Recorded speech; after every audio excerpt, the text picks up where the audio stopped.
Boker Tov à tous, on arrive à la paracha de Shemot. Et donc, en commençant cette paracha, elle s'appelle Shemot. Pourquoi? Qui veut dire les noms.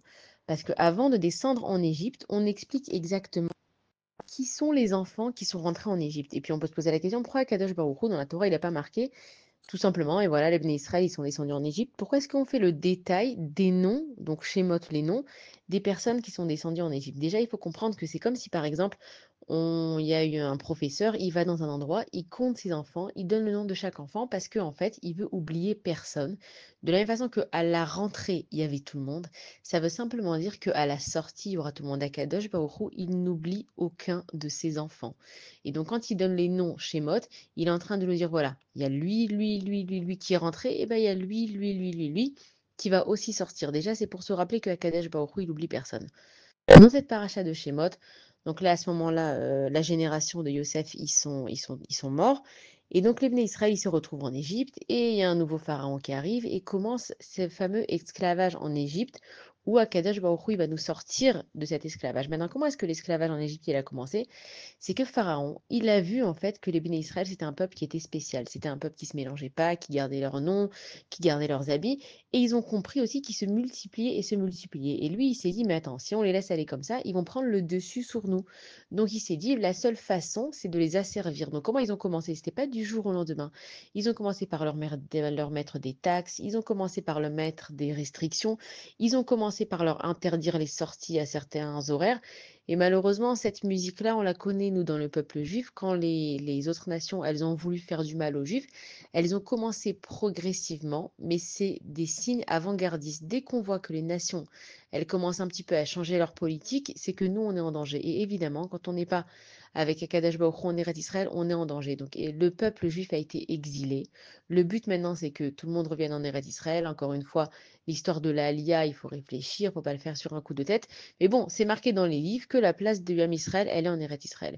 Donc les Béné Israël, ils sont en Égypte, ils sont dans l'esclavage, jusqu'à ce qu'ils poussent un cri qui est tellement fort que Akadosh Baruch Hu, il se souvient qu'il doit sauver les Béné Israël. Et on se pose la question, mais comment ça se fait que, quoi, Akadosh Baruch Hu, tu te rappelles pas qu'on est en Eretz, qu'on est en Mitzrayim, tu te rappelles pas qu'on est en esclavage, il faut qu'on commence à hurler pour que toi, Akadosh Baruch Hu, tu te rappelles que finalement on est en exil.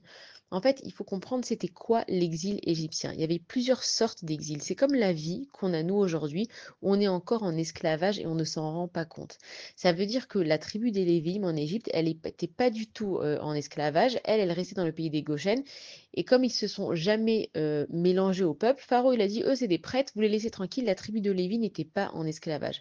Il y a des gens qui étaient complètement assimilés, ils avaient des hauts postes en Égypte. Eux aussi, ils n'avaient pas vraiment un esclavage, ils étaient juste assimilés. Ceux qui étaient vraiment, vraiment assimilés, c'était les Juifs qui avaient la foi en Akadosh Baruch Hu, ce qui pourrait paraître complètement contradictoire, mais c'est comme ça que ça a été fait. En fait, Akadosh Baruch Hu, qu'est-ce qu'il fait? Il nous met dans un monde où on doit se réparer, où on doit chercher quel est son tikkun, sa réparation. Et il nous met avec, en tout cas à travers le Yetzer Hara, la folie de la vie. Les taxes à payer, le travail à faire, les accouchements, les enfants, les réunions, l'école, les voyages, les vacances. Il nous met toutes ces choses-là autour de nous, jusqu'à ce qu'à un moment, on se dit, mais attends, Akadosh Baruch Hu, la vie, c'est pas métro, boulot, dodo. Ça, c'est bien pour les autres nations. Mais nous, il y a autre chose. Le but, c'est pas juste simplement de faire des mitzvot, de rester comme ça, et de croire en Akadosh Baruch Hu. Il y a autre chose dans ce monde.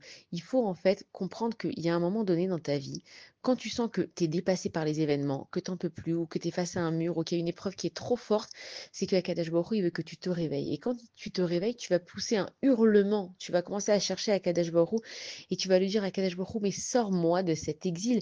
Je ne peux pas continuer avec mes soucis, je ne peux pas continuer avec mes épreuves, je ne peux pas continuer à me disputer avec tout le monde, je ne peux pas continuer à être endetté. Akadash Baruch Hu, il veut qu'il y ait un cri du cœur qui sort du fond de nos entrailles et qu'on cherche à Kadosh Baruch Hu. Nous, on passe notre temps à nous dire, bon, ça va, on va se débrouiller. Et on se repose en fait sur la Emouna en se disant, bon, Hachem, il a jamais laissé tomber personne. Il va pas me laisser tomber, mais je cherche pas forcément à changer ma vie. J'accepte ma condition. Yakadosh Baruch Hu, il est tellement bon, et il a créé un monde qui est tellement bien que c'est pas possible d'avoir autant de détresse dans le monde. Donc qu'est-ce qu'il cherche à Kadosh Baruch Hu? Qu'on se réveille et qu'on l'appelle et qu'on arrête de croire qu'on peut se débrouiller tout seul. Et donc l'esclavage en Égypte, il s'est intensifié pour que les Bnei Israël, ils hurlent vers Akadosh Baruch Hu. Akadosh Baruch Hu, c'est pas qu'il s'est rappelé, mais en fait, nous, on s'est rappelé que finalement, on a besoin d'Akadosh Baruch Hu. Donc à ce moment-là, Dieu, qu'est-ce qu'il fait? Il nous envoie Moshe Rabbeinu. Il faut savoir que Moshe Rabbeinu, il a grandi dans le palais de Paro. Et c'est fou de penser que, en fait, on dit à Kadosh Baruch Hu, il crée la Refoua avant la Maka. C'est que Paro, sa plus grande Maka, sa plus grande plaie, c'était Moshe Rabbeinu parce qu'il est venu sauver le peuple. Et sa plus grande plaie, elle était sous ses yeux. Mais si Akadosh Baruch Hu, il a décidé que tu verras pas les choses, tu verras pas les choses. Et donc, Moshe Rabbeinu, avant d'aller sauver les Juifs, lui, il s'était enfui à Midian. Il avait là-bas, il s'est marié avec Tsipora. Et comment il a découvert Akadash Baruch Hu? Donc, il était Roetson, il était berger. Il y a une brebis qui s'est égarée. Il est parti la chercher. Et en fait, Akadash Baruch Hu, qu'est-ce qu'il a vu? Il a dit si lui, il est capable de s'éloigner juste pour aller chercher une brebis, c'est que c'est quelqu'un qui a des sentiments et qui pense à l'autre et qui est capable de gérer un peuple. Évidemment, c'est une explication beaucoup plus profonde, mais à notre niveau, on va la comprendre comme ça. Et donc, il arrive devant un buisson ardent qui ne se consume pas. Et Moshe Rabbeinu, donc, il voit ce buisson ardent qui ne se consume pas et il s'arrête devant ce buisson. Et là, Akadosh Baruch Hu, il apparaît à Moshe Rabbeinu. Et nous, on va se dire, bon, Moshe, c'était Moshe, il a eu de la chance, Akadosh Baruch Hu, il s'est dévoilé à lui. Mais ce qu'il faut comprendre, c'est que quand le buisson, il a brûlé et il ne s'est pas consumé, ça veut dire que Moshe Rabbeinu, il est allé et il a commencé à se poser des questions sur qui était Akadosh Baruch Hu, à quoi ça sert d'être dans ce monde, quel est le tikkun à faire, qu'est-ce qu'on doit faire dans cette vie pour se rapprocher d'Akadosh Baruch Hu. Et en fait, de voir un buisson donc qui brûle et qui ne se consomme pas, on voit qu'il y a des choses qui sont au-dessus de la nature. C'est pas normal que le feu ne consume pas. Donc Moshe Rabbeinu, il s'est arrêté pour regarder ce qui était au-dessus de la nature et c'est comme ça, à travers ça, que tu découvres Akadosh Baruch Hu. Nous, on voit, on est un peuple, on est au-dessus de la nature. Il faut qu'on s'arrête à qui on est et pourquoi on est dans ce monde.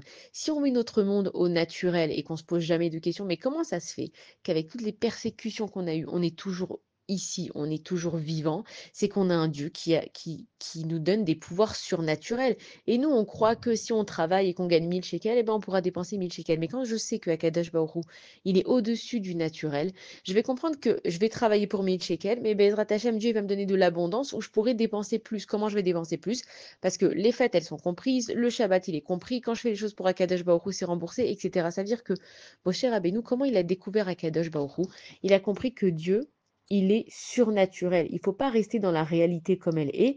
Il faut chercher le surnaturel. Et donc après, ensuite, Moshe Rabbeinu, Dieu il lui dit, tu vas sauver les béné Israël et tu vas aller voir Paro, tu vas lui donner les signes. Alors il prend son bâton, le bâton il se transforme en serpent. On sait que le serpent, ça a la même guématria que le Mashiach, ça a la même valeur numérique que le Mashiach. Pourquoi? Parce qu'en fait, le serpent, c'est la représentation du mal sur terre. Le Mashiach, il va venir et il va annuler le mal sur terre. Et en fait, Moshe Rabbeinu, il tient le serpent dans sa main. Le bâton, c'est lui qui nous a ouvert la mer en deux, c'est le bâton qui faisait les 10 plaies. C'est-à-dire que dans sa main, il tenait et le Nachash, donc le mal, et le Mashiach, qui est donc le sauveur du Ham Israël. Ça veut dire qu'on a entre nous, dans nos mains, la possibilité de voir et le mal et le bien. Et donc, il faut qu'on comprenne que c'est à la portée de tout le monde. Et on voit que Moshe Rabbeinu, donc il va chez Paro, il lui dit laisse partir mon peuple. Et dès que Moshe Rabbeinu, il va voir Paro et qu'il lui demande de sortir son peuple, on voit que là, justement, le travail des Juifs, il va s'intensifier. Et on se dit, ah, mais attends, Akadosh Baruch Hu, déjà on a souffert, déjà on t'a appelé à l'aide. Et en fait, quand on t'appelle à l'aide, c'est là que tu viens et que les choses, elles sont encore plus difficiles pour nous. Et ça, nous, on le voit dans notre réalité d'aujourd'hui. On souffre, on a derrière nous beaucoup d'épreuves du Ham Israël. Et on crie à Akadosh Baruch Hu, et on prie. Il n'y a jamais eu autant de teshuva, il n'y a jamais eu autant d'actions positives au niveau de la religion dans le monde que maintenant. Et on voit ce qui nous arrive. Alors c'est justement, il faut s'inspirer de cette paracha parce que les choses, elles sont déjà écrites. C'est pour ça que la Torah, elle est là, pour nous montrer que c'est déjà écrit. La délivrance, elle arrive, la délivrance, elle est là. Et donc on comprend que maintenant que nous, on a appelé à Kadosh Baruch Hu, qu'il s'est passé ce qui s'est passé dans nos vies, peut-être que ça s'intensifie, que c'est dur, mais c'est parce qu'on arrive proche de la fin. Et on a tous dans nos têtes que Bezrat Hachem, les otages, ils vont revenir vivants et en bonne santé. Et ça correspond exactement à notre paracha. Akadosh Baruch Hu, il a dit, ça y est, maintenant je vais faire sortir les Bnei Israël, mais il y a encore la réalité qui est là et qui fait que c'est compliqué et que c'est dur. Mais tenez bon, la Torah, elle est un message pour nous dire de tenir bon, de ne pas laisser tomber. Si nos ancêtres, ils avaient laissé tomber, ils n'avaient pas crié avec Akadosh Baruch Hu pour qu'il nous sorte, on serait encore en Égypte. On a encore nos frères et sœurs aujourd'hui qui sont en Égypte. C'est à nous de crier vers Akadosh Baruch Hu. C'est écrit, on n'a qu'à faire la même chose. On a crié à Akadosh Baruch Hu, on lui a dit Enod Milvado, on lui a dit on croit en toi, on a la Emouna, et on sait que toi tu es au-dessus de la nature, Akadosh Baruch Hu, tu es le surnaturel, fais pour nous des miracles. Et même si les choses elles sont dures, et même si on n'y comprend rien, et on ne sait pas ce qui va arriver, et on espère vraiment de tout notre cœur qu'ils vont revenir, voilà, vivants, en bonne santé, nombreux, mais on a confiance en Akadosh Baruch Hu, et on va faire ce qui a marqué dans cette paracha.